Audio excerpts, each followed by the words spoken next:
Hey guys, welcome back to another solopreneur pep talk. Today I want to talk about something that I believe is so common for us entrepreneurs, solopreneurs, and that is the idea that everyone starts somewhere. Whether it's while you are working a full-time job, whether you're working a part-time job, or whether you're just going all in on your business, we all start in a place that is not ideal, right? And we all are on the journey of getting to the ideal. And I want to make kind of a statement of the fact that I do believe that you can work a full-time career while being a part-time business owner. I do believe that it's possible to do both, and I even believe that it could sometimes be super valuable to do both at the same time. But I think this topic just isn't talked about as much as I would think that it would be. So that is the topic we're going to talk about today. I'm going to leave you with 3 mindset shifts that I have personally utilized, done over the years to essentially balance my work, my business, and my life to not feel overwhelming, but also feel like I'm thriving. So if that is something that you want to do, you're in a similar situation where you feel like you're putting your efforts in many different boxes and you just want kind of a mindset and a structure to really make it seem like you're not always struggling and you're actually thriving, even if you're not seeing all the results that you believe you should be seeing, this is the video for you. Don't forget to like this video if this is a subject matter that excites you. This will help me really determine what to talk about next in our Solopreneur Pep Talk, so I really greatly appreciate it. So welcome back to Essence Presents YouTube channel. If you're new here, my name is Liz. I am the head photographer and content strategist here at Essence Presents. We help wellness businesses, creative solopreneurs, and craft artisans streamline content creation off of their plate so that they can get back to doing what they love most, which is their business. So we provide not only brand photography and videography, but also content marketing resources like this video that you're watching now, so that we can live our best life as business owners. Your time, your energy, your efforts as a leader are valuable. So creating content should only add to the value, not take away from it.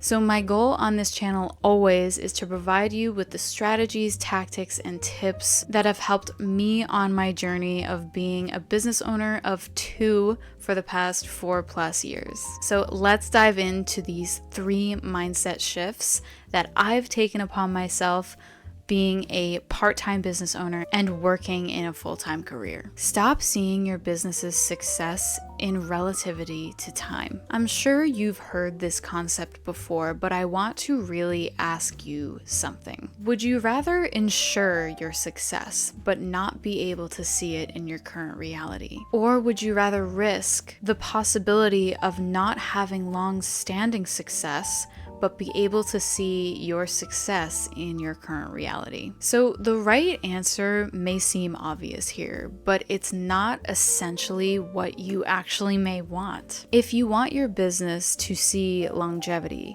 that does not necessarily mean that you're going to see success right now. You may still be experiencing success, right? But maybe it's slower growing and it's only noticeable over time. Versus the other part of this question, which you could be someone that gets really motivated by seeing success. And so you think that seeing success in your reality now is actually going to help you move forward. But here is what I've learned. Success in business does not look the way that we think it does. So this is a perfect example of something that I've experienced in my business recently. But basically, I've been doing something consistently for about 10 months, right? So almost a year. And I haven't seen the success that I thought I would have consistently. So I envisioned in my mind, oh, okay, on month 5, I'm probably going to be at this area. Or at month 7, I'm going to absolutely have this many subscribers, followers, blah, blah, blah, blah, blah. That is not always the case. And just a week ago, I experienced the success that I thought I was going to experience every single month leading up to now. And so this is kind of a lesson that you not only have to provide value as an online business. If you're in this kind of niche that I'm in, this is more specific to online business owners and people who kind of do organic content marketing to reach their audience, right? So take this as it resonates, but you not only have to provide value to your audience, but you have to provide value consistently to your audience in order to get to the place that you believe you deserve and that you do deserve. It takes more time for people to trust you. It takes more time to gain authority than I think most people think. And this follows beautifully into my next tip. Get extremely clear about your personal mission in life and align all areas of your life to this mission. So one of the things that I've realized in extending my efforts in many different areas, many different places, is that it actually comes easy to me for this very reason. I live through one common denominator, which is my personal mission. So if I had to put this personal mission into words, it would go a little something like this. I serve purpose-driven, passionate people who have a new, innovative, unique, and creative perspective on humanity, as I believe this is what makes the world a beautiful place. So this personal mission is something I am just now reflecting on for the purposes of this blog. But a good note here is that this came super easy to me to write out. And the reason being is because when I look back on my life, I can actually understand that I was always working towards this goal, but it was always masked by a job title, a location I've lived, decisions I've made, hobbies, etc.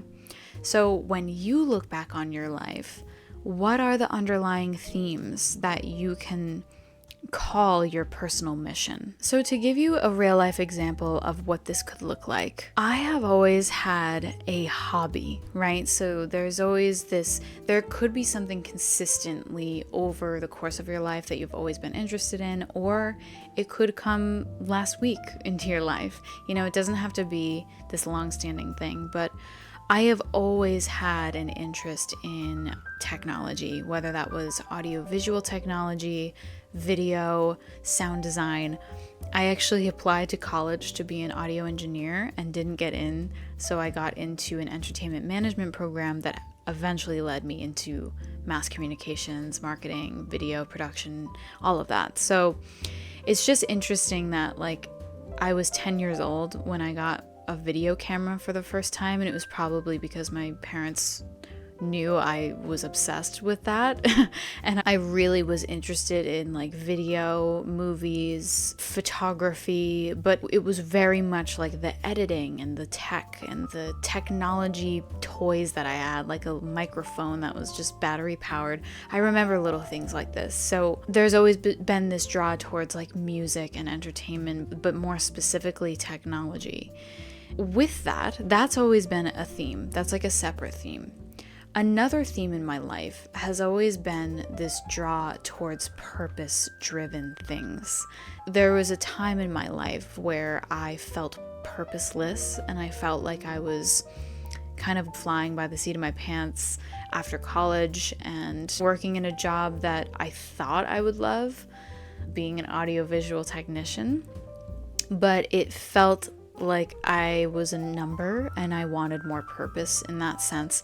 And that's when I got really into spirituality and I got really into books and podcasts, but really my purpose was always there. It just had to be normalized in my experience. And so what that eventually blossomed into was my development of seasonal wellness. Even though seasonal wellness doesn't exist in the world as far as I know, it existed in me for my whole life. This purpose-driven thing that's the seasons, astrology, all of it relates to each other. And so there's bits of my life that all relate to these elements, whether it's the technology piece of my skills. But when it comes to who I serve, that is where my purpose-driven attraction comes into the picture. So it's like I serve wellness businesses as a photographer because wellness really aligns to me in my purpose of living with the seasons and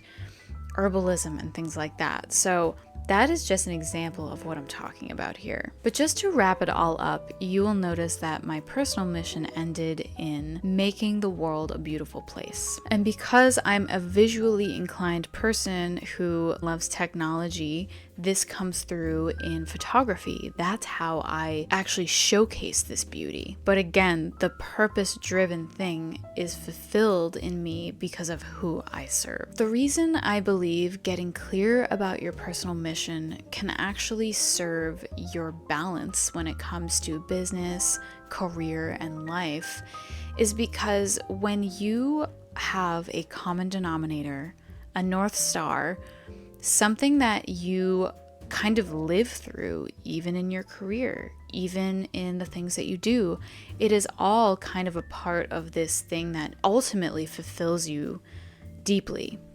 You are not going to feel chaotic. You are actually going to feel fulfilled, even if other people think that your life seems chaotic. Take it from me, because so many people ask me how I do it all, how I get it all done, and this is the reason. It all has to come back around to you and what you believe. If everything that you do fulfills you because it is aligned with your personal mission, your life is going to feel fulfilling, not chaotic. So I hope that that tip really helped you kind of understand the deep mindset that has led me in many ways in doing many things. And I believe that if you get this personal mission down and you really live through that, even in your career, in the career that you choose, at the same time that you run a part-time business, for example, then I think you are going to have a fulfilling experience, even if other people don't see it that way. So now I want to get into how we actually structure our life so that it is serving and touching on every aspect we care about, right? Like, what are our values? How do we make sure that we are always tending to our values?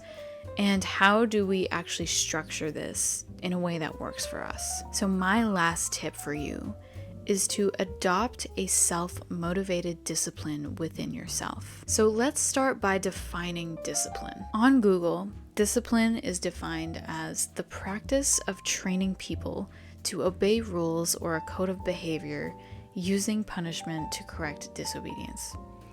Okay, so minus the punishment piece, because that's a little toxic, let's consider what having discipline actually means. From this definition, we can say that discipline means obeying the rules and codes of behavior. So now, when it comes to defining your own codes and rules, this is where it can be difficult, but it doesn't have to be. If you are watching this video and you are already running a business, whether it's part-time or full-time, I'm going to take a wild guess and say that you are at least attempting a self-motivated or self-disciplined lifestyle. This is exactly where you should be. But if you know that you are primarily motivated by groups, or you are primarily motivated by a boss, this is where we have to find alternatives. For example, if you are motivated by groups, perhaps you should find a Facebook group or a group online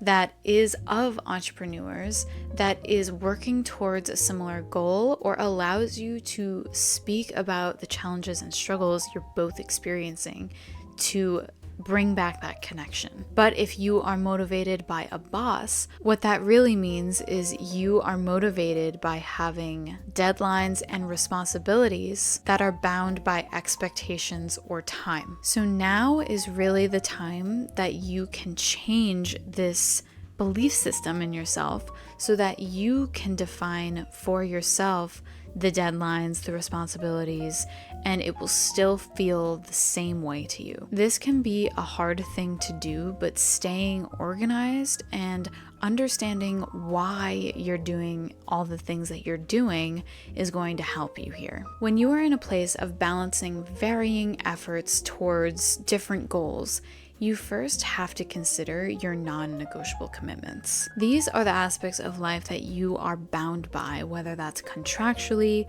or because someone else is depending on you. So consider how much time these non-negotiables take up. And if possible, consider how you will operate your best when doing these non-negotiable commitments. Most of the time, these commitments don't have flexibility with our time within a day. So obviously, take this as it resonates and take this as you can. Be flexible with it. And hopefully, these non-negotiables are areas of life and aspects of life that bring you joy. Because when you think about your life, you want to be committed to the things that bring you happiness, bring you joy. So always take that into consideration as well. So to give you an example of my non-negotiables, these things would be my job. I have a full-time job, spending time with my significant other and my dog in the evening, my family, and my health. Those are my 4 non-negotiables. Of course, I am contractually bound by my job, but the thing is that I place high value on all of these things, and it's because they all align with my personal mission. I understand that my job as a social media manager actually serves me in my business through experience, and everything else that I am committed to brings me happiness because it is something that I genuinely value. So this is just an example of how this could look for you. So these non-negotiables and the source of your self-motivation are all really important areas to consider when you are attempting this self-disciplined lifestyle. So this is where I advise you to start. And now I don't want you to beat yourself up if this is way more difficult than I'm making it out to be. It is truly all a part of the process of becoming the business owner you want to be. So I am going to leave you with my favorite tool of all time. I also created it. That is going to actually help you outline this self-disciplined lifestyle. And I highly, highly, highly recommend it to any entrepreneur, any solopreneur in any industry or expertise, because it genuinely is transferable to anyone's situation. So this tool is called the Content Marketing Master Spreadsheet, and it has 4 tabs within this spreadsheet. 1 tab to help you with content ideation and strategy. 1 tab to help you outline social media content for a month. 1 to help you outline your monthly editorial plan. And the last one, which is the one I highly recommend for those looking for some self-discipline help, is called the task plan. It is basically one singular bird's eye view of your business, whether it's tasks, processes, content, you name it.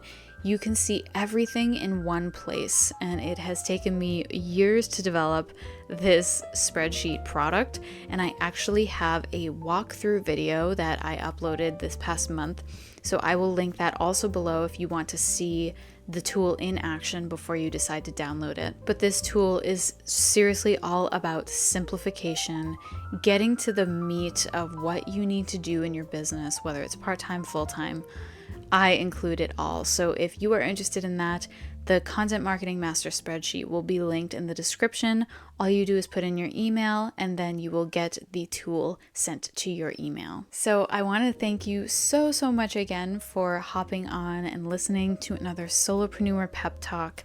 I am, of course, still in a phase of growth here on this channel, so I encourage you to like if you did like the subject matter of this video, and please also leave a comment if you have another idea for me for another Solopreneur Pep Talk, or an idea for just another video that you're struggling with as an entrepreneur in your business. I would love to help you out with what I know. Thank you again for watching, and I will see you in a couple of weeks. Bye.